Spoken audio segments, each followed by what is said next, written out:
네, 안녕하세요. 오늘은 9월 14일입니다. 오늘도 10분을 사용하셔서 저와 함께 성경에 있는 사실과 영을 만지는 시간을 가지시기 바랍니다.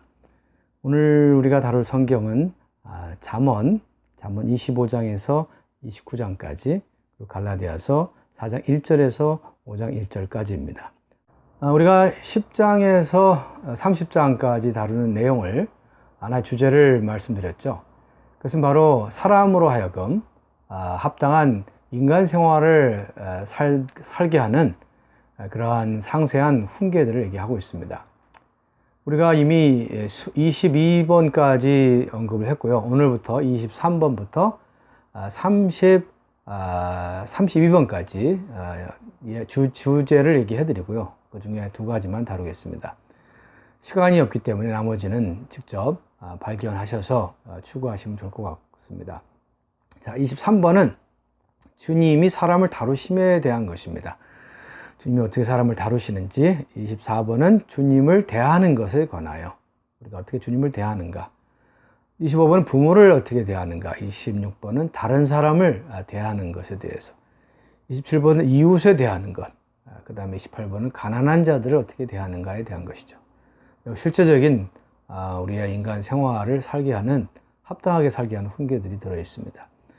그리고 이제 29번은 악인을 어떻게 대할 건가, 30번은 원수를 어떻게 대할 것인가, 31번 자신을 어떻게 대할 것인가, 마지막 32번은 이상에 대한 것입니다. 오늘은 간단하게 어떻게 원수를 대하는가에 대한 부분하고, 그리고 이상에 대한 부분을 언급하겠습니다. 원수를 어떻게 대하는가에 대한 구절은 25장 22절에 있습니다. 내 원수가 배고프거든, 22절. 내 원수가 배고프거든 음식을 먹이고 목마르거든 물을 마시게 하라. 그리하는 것은 핀 숯을 그의 머리에 놓는 것과 일반이요 여호와께서 내게 갚아주시리라. 여기서 말하는 원수에 대해서 어떻게 대하는가를 얘기를 하고 있습니다. 원수가 배고프면 어떻게 하고 목마르면 어떻게 하고, 그러면서 여기 하나의 비유를 들었는데요. 그래서 핀 숯을 사람의 머리 위에 놓는 것을 얘기합니다. 이것은 팔레스타인 그 지역의 그 사람들의 하나의 풍습인데요. 그들은 대개 불씨를 화로에 놓는, 그러한 불씨를 화로에 복원하는 그러한 풍습이 있었습니다. 왜 그렇게 했을까요? 두 가지 목적인데요. 하나는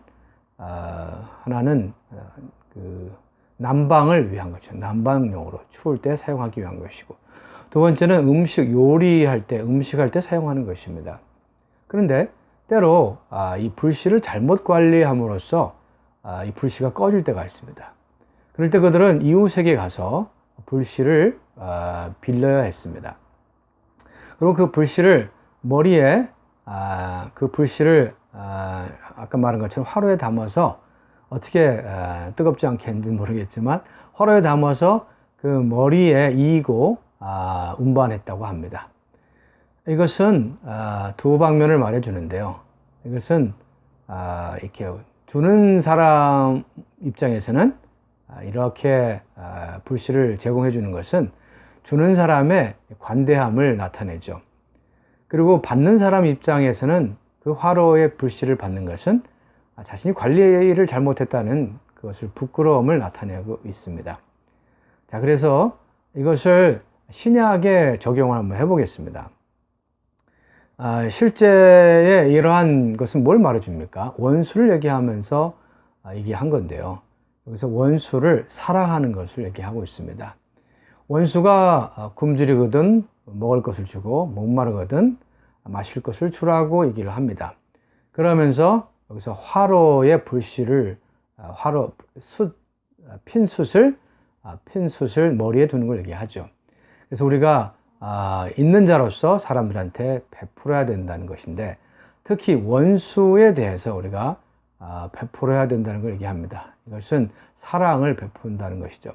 그렇게 할 때 원수는 우리가 베풀므로 인해서 특히 우리에 대하여 원수가 된 사람이 있을 수도 있죠. 그런 사람들은 어떻게 됩니까? 결국 우리의 이러한 베풀므로 인해서 양심의 느낌이 있게 되고 결국 돌아서게 됩니다.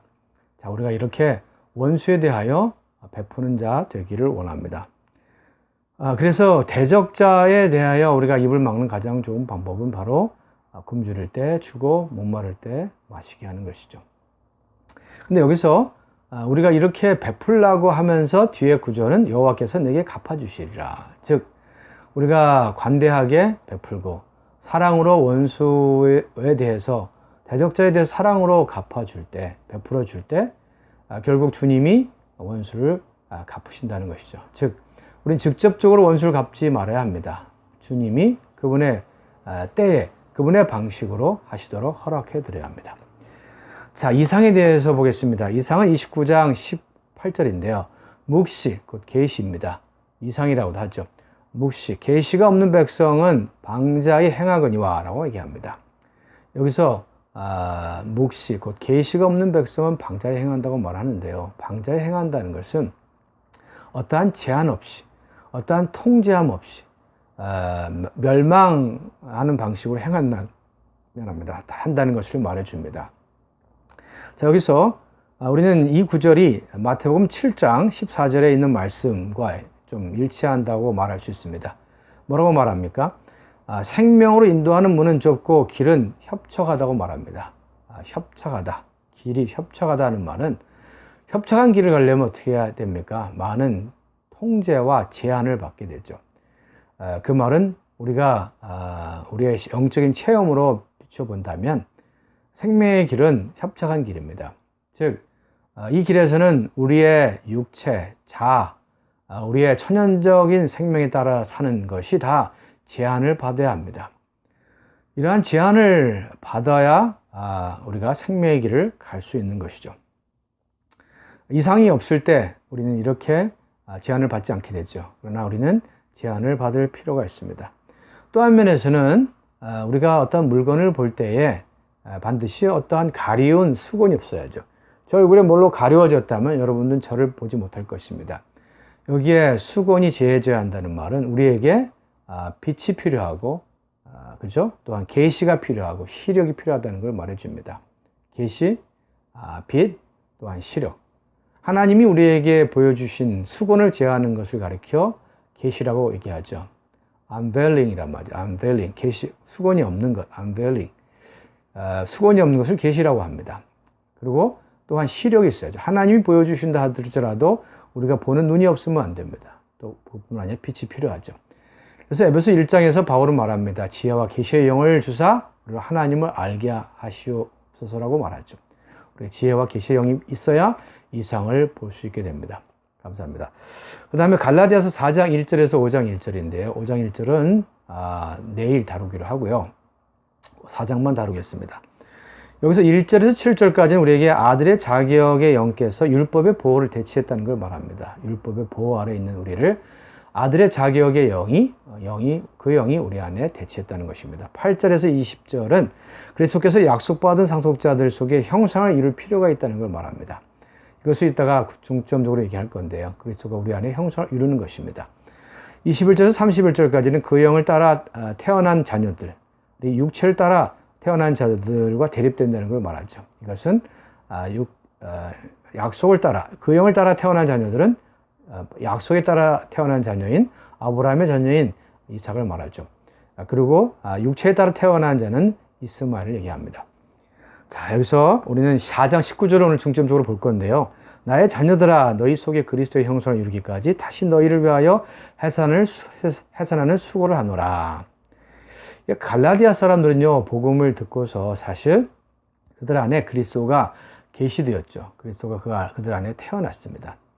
근데 그들은 더 자라서 그리스도가 그들 안에 형상을 이루지는 못했습니다. 그들이 율법으로 돌아갔기 때문에 그들은 율법으로 돌아갔기 때문에 그리스도가 그들 안에 형상을 이루지 못했습니다. 그렇기 때문에 바울은 그들에게 형상을 이루도록 이런 해산하는 수고, 고통을 지금 감수하고 있는 것이죠.